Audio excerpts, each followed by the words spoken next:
Millions of Americans right now may feel like they're about to snap. That's because of their SNAP benefits could actually go away. They could lose them.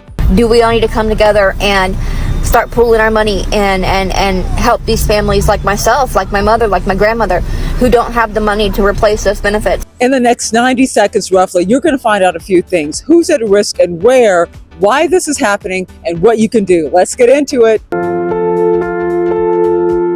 So many people rely on SNAP just to simply put food on the table. We're talking about millions and millions of Americans. So when the government shuts down, it's not congressional leaders, it's not the folks in the White House who are going to miss a meal, but the mom who's working a minimum wage job, struggling to put food on the table, relying on SNAP. So first, let's talk about who's at risk and where. Now, right now, apparently, really, if you think about it, every state is at risk, but some leaders are being upfront about it. Let's take Texas, for example. You have officials in Texas warning at this point that if the shutdown continues, if it lasts past October 27th, then November SNAP payments could basically stop.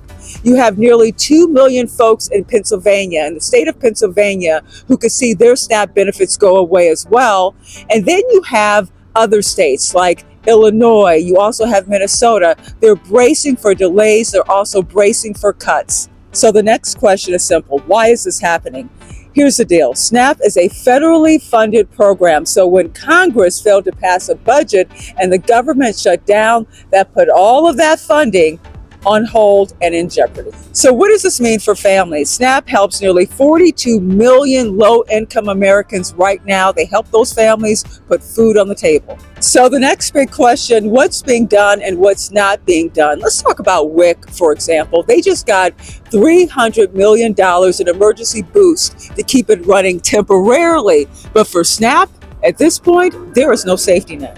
The final question is, what can you do right now? First, check with your state's human services websites for any updates. Also know where your local food banks are located before you need them. And as always, call your representative.